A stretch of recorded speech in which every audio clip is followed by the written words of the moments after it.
Okay, good afternoon, everyone. Thank you very much to join us. And today is my pleasure to speak with really good collaborator and friend of mine, Professor Siva Subramanian from India, from Chennai. I think so, from my opinion, Siva is the best FICA remediation businessman and scientist as well. And the success of the installation, what Siva did around the world is just impressive. So, Siva, could you please present yourself and just talk a little bit more about your background, please? Okay, thank you, Alla, for the introduction. I am right now as a consultant for industries for effluent treatment and also the restoration of polluted water bodies. But originally, I was a professor. I retired as a professor of plant biotechnology in a very small college in Chennai, belonging to University of Madras. And right from the day one, when I started guiding students for PhD, actually I guided about 20 PhDs and about 40 MPhil. And right from the beginning, the industry was with us. That's in fact a lucky break we had right from the day one, and I started guiding students for PhD and 20 PhD, and every PhD is with the industrial problem. That's why we got into industry. Otherwise, for college professor, industry is far away normally. Yeah. Right from the day one, we started going to the field and visiting industries and then trying to understand their problem, because as a professor, you may not understand the field condition because we always talk about the laboratory, the small scale, the test tubes, the flasks, and beyond that, we don't go. We don't extend to the field condition. And if we go to the field condition, the conditions are different. So we learned a lot of things after leaving the lab only. And after finishing my professorship in 2012, I retired because 58 is retirement age in India.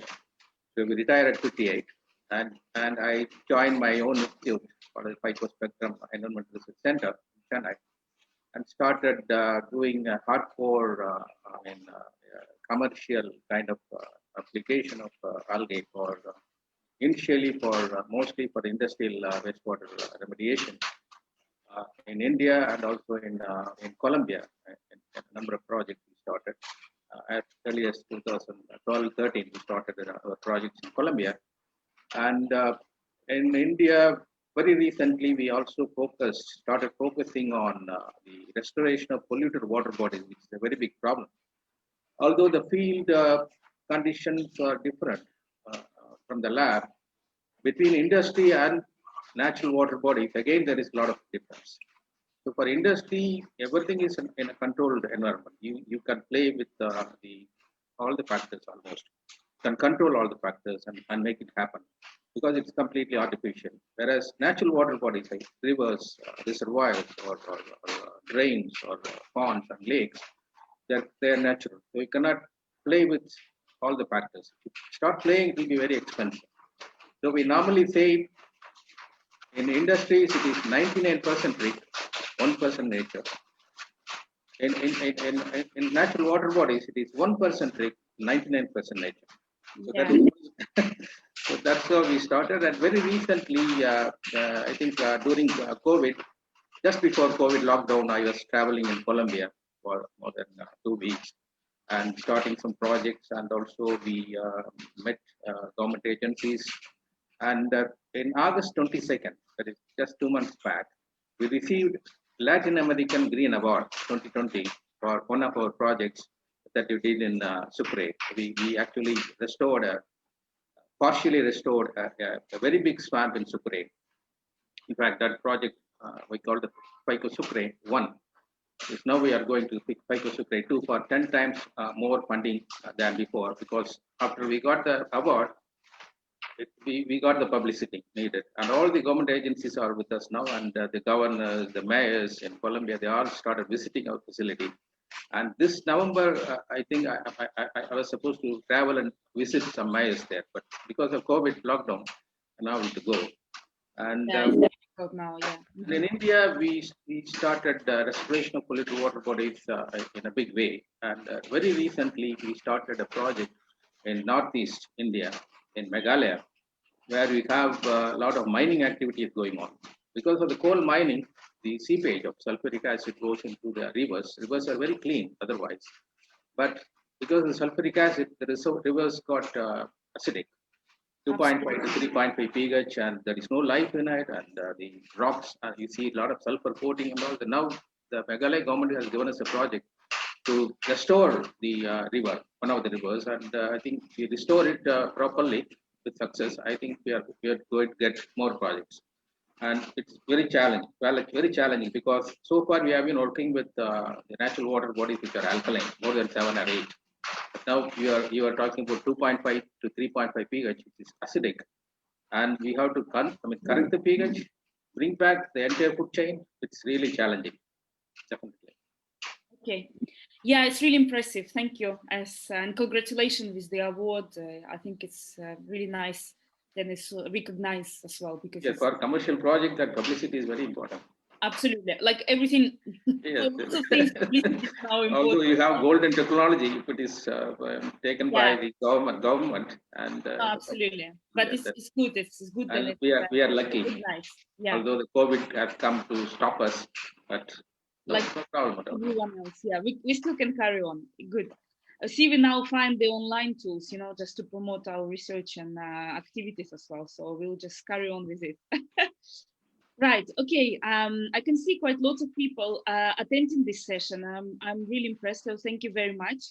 If you have any questions, please put in the comments box. And even if you listen in this video in recording as well, so please don't hesitate and just put your comments in the comment box, and we will just be in contact with you to reply to.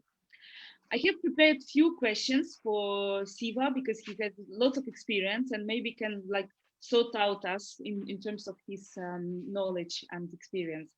So my first question I would like to ask, what is your opinion for the PBR system and raceway and like any other traditional cultivation system? So what is the pros and cons, and what would you personally would choose for the development of algae biotechnology?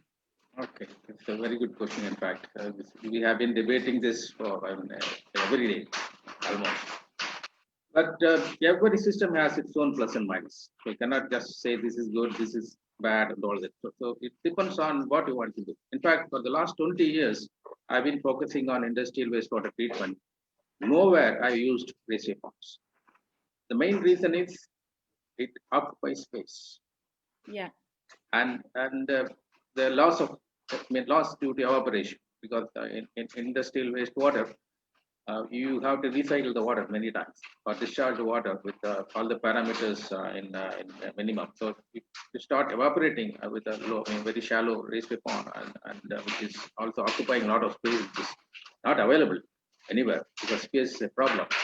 And the PBR, definitely, when it's a vertical system, so it occupies less space, and there is no operation loss. You can control many factors, and productivity is very high, and you can manipulate it very easily. But the problem is, in industries especially, they don't want to spend so much money for any new technology. They want to just modify the existing facility, ETP or STP, whatever, and then try to experiment our new technology, whatever. They don't want to spend. So capex and opex in the case of PBR is very high. That doesn't mean it is not useful. But wherever you want to grow algae in clean water and produce high value products, PBR definitely is going to help, and especially the high value and low volume products like pigments and fatty acids or omega-3 or whatever. And places like UK, Language, for example, you are using vertical PBR, and that is very important because the climatic conditions, the light, the temperature, and we can even use artificial lights for the lighting, supplementing, because the light may not be available like in India. So I think this is option. But only thing is, when you want to produce again the high volume and low value products like feed or aquaculture feed or a bit of fertilizer, then the inputs and the capex, opex, if you compare everything, I think it will be very difficult to have a economically viable kind of operation. So so these are the two important aspects. Like I mean, two important production facilities like raceway ponds and PBR having plus and minuses. But we go with what we call as a hybridized system. It is neither raceway pond nor a PBR, but what we call as a vertical system. So that goes very well with the present industries where we have designed some roof uh, tanks. I think Alla, I think you have visited Snap in 2016. I remember your visit, and that is the first slope tank which we created, and that actually holds about 1,200 kL, and the area is only 1,000 square meters. So in a very small area, with 1 meter deep tanks, you can hold 1,200 kL. 1,200 kL. That is huge. In fact, now we go for even 3 meter deep tanks with proper mixing and all that. So 3 meter deep and even 40,000 or 50,000, even 1 lakh liter, you can hold in a very small area. The industries are very happy. So we go with the slope system or vertical system or a hybridized system, which is neither a raised pond nor a PBM. Okay, so something in between. Something in between that works very well in India. All right. In Colombia also. Yeah. But it's not very expensive. It's not very expensive. Yeah. Another thing I think so this is important aspects is where is this system placed, because I mean in the UK, as we know, the temperature regime is not exactly the same like in India. Yes, in that case, I suggest the roof that is covered with glass or whatever, and then you put LED lamps very close, and that will warm up during winter and give the light. Yeah, good suggestion. Okay. Yes. People saying then it's not really clear sound. I don't know, the microphone. Siva, can you put microphone a bit closer? For you, it is okay. For you. Yeah, I can hear you okay, so maybe. Okay. Now I will hold it. I think now it should be better. Yeah, maybe a bit better. Okay. Again, it depends on the internet connection. Yeah. So another question what I would like to discuss with you, it's about legislation actually, because as you know, in different countries, different approach, and in Europe it's quite difficult to use microalgal biomass, what were produced using waste material. So how's this about in India or Colombia or any other countries where you have your system? So do you have any problems like this, and what legislation is basically saying? Actually, I've been in committees in India, like the government of Indian committee, Ministry of Science and Technology from 2009, and monitoring projects on biofuel. So biofuel with algae using wastewater or seaweeds, there's no issue. Okay. And right now, the government of India has included, I don't know whether it is correct or not, algae under fisheries. So the scope is going to be very limited. So we want the fish means algae to be separate.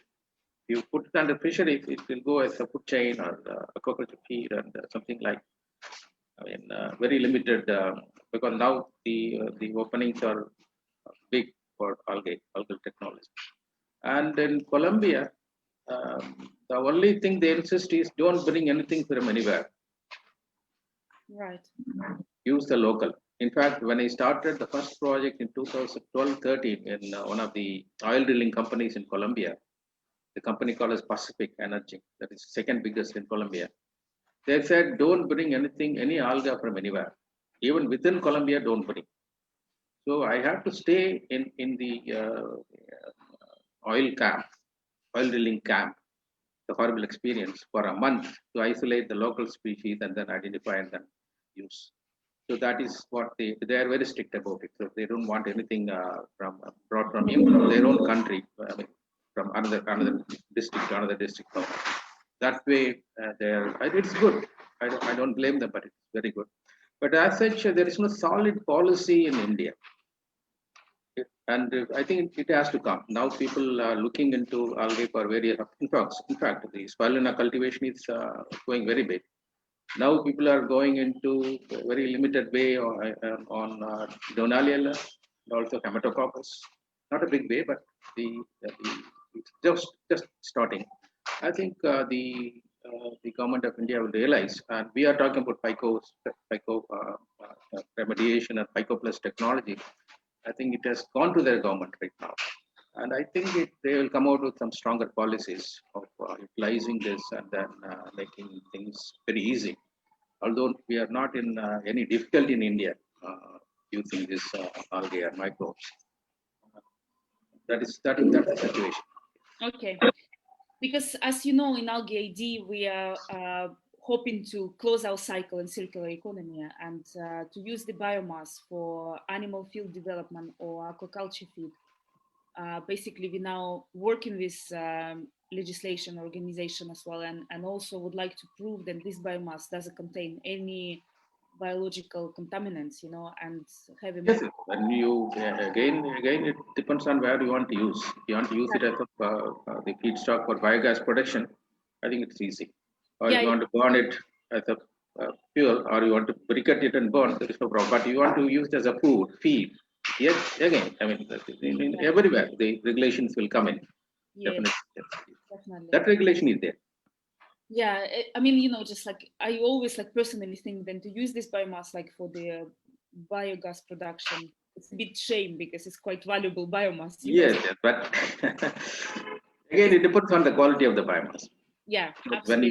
you use very industrial wastewater, you don't know what kind of quality you are going to get. So you cannot generalize and apply for the biomass everywhere. I mean, instead of wasting it, you can definitely use it for biogas. In fact, we just signed an agreement with a Spanish company that will be starting very soon in Sicily, a Okay. huge algae production facility for biogas to power. Mm-hmm. Right now, we have started a pilot in Sicily. I'm not able to travel because of the COVID. Soon I'll Yeah. be going there. So maybe we'll see you soon in Europe at some point. Yes, definitely. That's good. I miss Europe definitely. Yeah. I can imagine. Siva, we have few questions. Jose Ignacio was asking at the deep for the this system what you talk about. What is the production in gram per liter? Okay, actually, the I'm talking about remediation. Yeah. So in remediation, it is not productivity that is very important.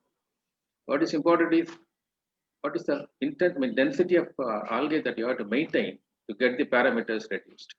Mm-hmm. So we normally say an average of zero point 0.2 to zero point 0.3 or zero point 0.5 gram per liter in dry weight per day. Mm-hmm. That is normal. If you get it, it's okay for effluent treatment and Mm-hmm. wastewater treatment. Mm-hmm. 0.2 to zero point 0.5 gram per liter and dry weight per day. And for the remediation capacity, so how many milligrams of ammonium you can remediate with this? Like just rough idea. Again, per liter per day, about 500 milligrams per liter. Okay, that's good. Yeah, good results. Okay, I have my last question. I can see time is just disappearing, unfortunately, So I would like to. I think you had asked about your. Yes, about our algae Yeah, project. yes, Thank you so very much. I take just 2 minutes to talk about it Okay. because I remember 2011, I first visited Language with Carol and Dr. Thorjidin, and we had a discussion with Gary. Yeah. And we discussed a lot of projects where we can help the language with algae, and Yeah. one of them was definitely the eddy digestate. But initially, we talked about the purification of the biogas because biogas has NOx. NOx. Gary was asking me whether we can do it. I said we can bubble this into algal system and then knock off NOx. But that's how we started. But later, it turned out to be a big project with Swansea, and I'm really happy about it. And I've been following this Swansea project right from the beginning, and it is a nice integration of the remediation and biogas production and biomass conversion to cattle feed. or category. It's a very good this thing, and think we have a very good team, in fact, comprising of including every part of the project without any problem. And you also have international partners Yes, in Belgium. in Belgium and in France, and that again strengthens the projects and wide application we can talk about. And even before you complete, it's already popular in these countries. And you have been visiting, I think, a lot of conferences in between US and Europe and publicizing this, and it is good. I'm very happy about it. And let us see, I mean, how it is going to, I mean, be taken by these stakeholders. Finally, industry has to take it, and they look into the viability of, in the terms of economic viability. First of all, I mean, they want to know how much money they should spend, whether it is worth spending, and that I think we have to convince them. And if you have a sophisticated system, there will be a problem. So our system is not sophisticated. Yeah. PBR with the filters, and then membrane filters, and then the anaerobic, I mean the heterotrophic filtration, and all those. I think the input, the production, the cost will be very high. And so when you are talking about, as I already told, high volume or low value products, and you have to be very careful with the inputs and the price. Yeah. Congratulations for the team. They're doing very well. Thank you very much. Thank you very much. Yeah, it's, to be honest, like you say, you know, we just try to maximize the outputs from the project and just like involve some different parts, not only in terms of remediation, but also biomass production and inclusion of this biomass and animal feed. And we are looking for the legislation and, like, you know, just how it's going in different countries. At the moment, it's like European region, but we'll see how it will go further, and if we get, you know, just new collaboration, and we will be really happy to collaborate with you, as you know, as usual. Right, I would like to ask again our audience if you have any more questions. We have questions about Meghalaya project as well. So I don't know. Meghalaya, yes. Yeah, I don't know if you can comment it on it. Meghalaya project, I already explained. In Meghalaya, there are a lot of rivers, and the people having agricultural land, they do this coal mining. Right. Okay. And so we call it as rat coal mining. So okay. They mine everywhere, and the hundreds of places the sulfuric acid enters into the river. Yeah. It's not a single location, several locations. We have recently mapped using drones, and we are supposed to correct the pH. pH is around 2.5 to 3. But that's very acidic, definitely for a river. And then bring back the life in terms of the food chain, and then correct the pH. And we just started on November, I think November 12th, we started dosing. We are dosing algae, and also we have a product called Pico Plus. I have not talked about it because that will become a commercial kind of publicity. I don't want to do that in this meeting. Yeah. And so that product also we use for the storing, and we are getting good results. Within a week, I think we got from 3 to 5.1, even 500 meters, 1 kilometers away. Very good. Okay. All right. I think so. Time is up. So thank you very much again, Siva, to join this. More time, I think, than the regular Alg-Ad. Yeah. Live. Yeah. So I would like to thank everyone who attend this discussion. So if you have any other questions, so please ask us, and we will be in contact with you. And we'll see you soon on a new discussion session. Okay. Thank you very much, Siva, again. And thank you. Thank you very much. Bye. Bye.